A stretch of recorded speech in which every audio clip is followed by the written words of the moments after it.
Have you ever been so comfortable that you stopped being grateful? Not ungrateful in the obvious way, but you think you earned it. The blessings kept coming, and somewhere along the way, you stop seeing them as blessings. That is not a modern problem. That is the oldest trap in human history. And history has recorded exactly what happens when people or nations fall into it. What you are about to hear will make you uncomfortable. Well, it should. There was a nation that had everything. Fertile land, clean and fresh water, no flies, no disease, no hunger. The Quran describes their city as a pure land.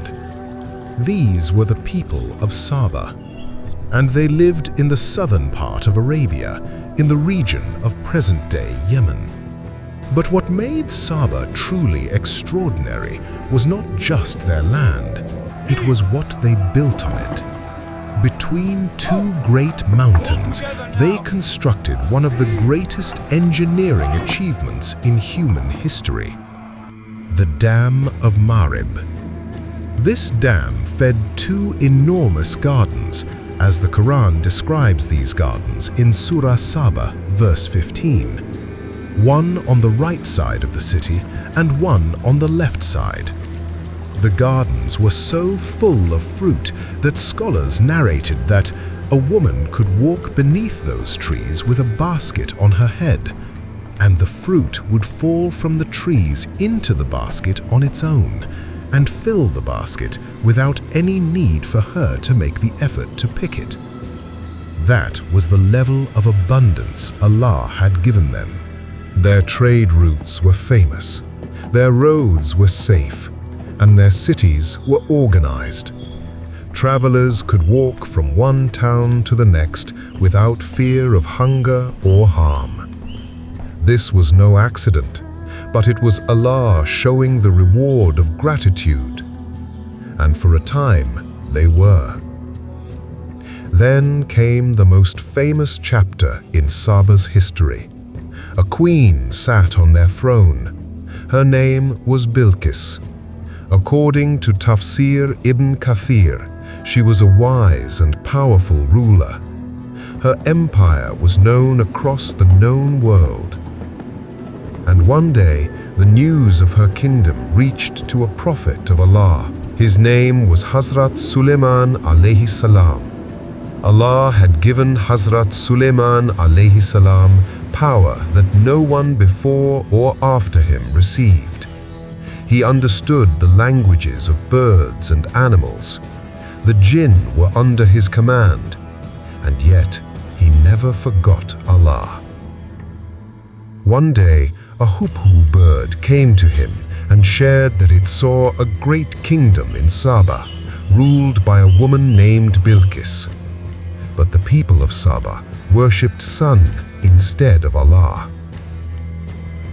Friends, it is said that Hazrat Sulaiman alayhi as-salam sent a letter to Bilqis. And the Quran tells us the letter began with the name of Allah. And the message was simple: worship Allah alone. Bilqis consulted her advisors, who told her that they had a strong army and they don't have to accept the invitation. But she was wiser than that. She said, and the Quran records her words, "When kings enter a city by force, they destroy it and humiliate the people." So she chose a different path. She sent gifts, gold, silver, jewels, and thought that perhaps this king could be satisfied with wealth. The gifts arrived, but Hazrat Sulaiman alayhi salam returned everything. Bilqis understood that this was not an ordinary king, so she decided to go by herself. Before she arrived, Hazrat Sulaiman alayhi salam asked his court, a cabinet that consists of humans and jinn, Who can bring me her throne before she gets here?" A powerful jinn, Ifrit, said, "I will bring it before you leave your seat." But then one of his ministers, who possessed special, divinely granted knowledge and power, stood up and said, "I will bring it before you can even blink." And in that instant, the throne of Bilqis was there, before Sulaiman alayhi salam, thousands of miles from where it had been. When the queen arrived, she saw her own throne before her and was stunned. Then, as she went to meet Hazrat Sulaiman alayhi salam, she looked down at the floor and thought it was water. She lifted her robe to cross it, but Hazrat Sulaiman alayhi salam told her, "This is floor paved with glass." In that moment, everything she had believed about power, wealth, and certainty felt small.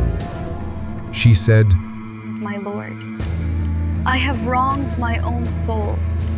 I submit to Allah, the Lord of all worlds."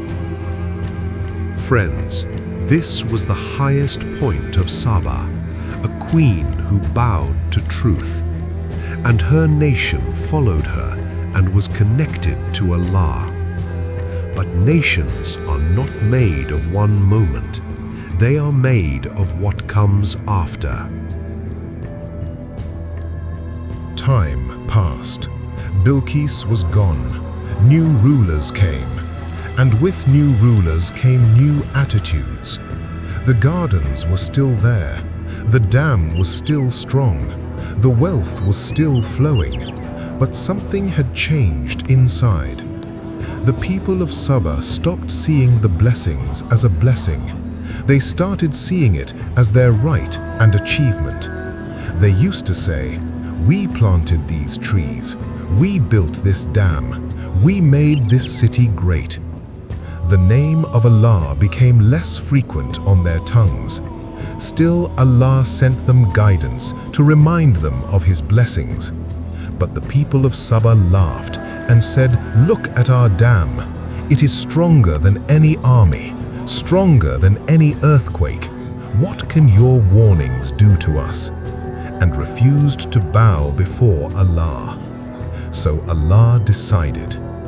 The Quran says in Surah Saba, verse 16, "But they turned away, so we sent against them the flood of the broken dam." What broke the dam? Not an earthquake, not an army, not a storm. Lower, scholars narrate that Allah sent rats to the foundation of the Marib dam. They bored through the stone and soil beneath it. Scholars write that it was even mentioned in the scriptures that the dam would one day be destroyed by rats. Friends, before we continue, if you like this story, please like the video and subscribe to our channel so we can keep sharing similar stories. There is a narration recorded by Ibn Ishaq from Abu Zaid al-Ansari that a man named Amr ibn Amir al-Lukhami, one of the leaders of the people of Saba, saw a rat digging at the base of the dam. He was a man of understanding and knew what it meant. He realized the dam would not stand for long. So he made a plan to leave, but quietly, without causing alarm. He ordered his youngest son to slap him in front of the people.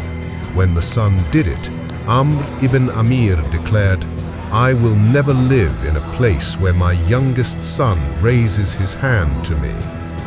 He announced he was selling everything he owned. The nobleman rushed to buy his land and property at low prices. His tribe, the Azd, loyal to him, followed him, not knowing his real reason, and they all left the city. Then one night, when the city was silent, the dam broke. The water that had been a mercy for generations became a flood of punishment. It swept through the gardens, destroyed the farms, it washed away the homes. The two gardens were wiped, and Saba became a memory.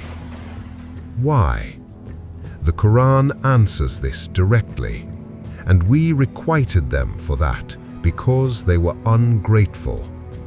Not because they were poor or weak, they were the wealthiest nation on earth, but they were destroyed because they forgot their Lord. Now relate that to today's world. We have more than any generation in history, more food, medicine, comfort, knowledge.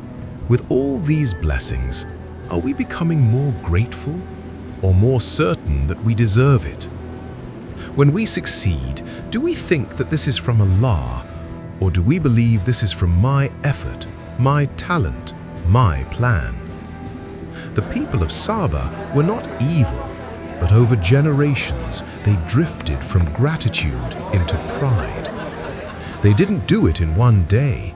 They did it the same way we do it, one small ingratitude at a time. The Quran tells us this story to learn. Gratitude is not just a feeling, it is a practice. It is saying, this job, this health, this family, this ability to think, I did not create any of it. It was given to me.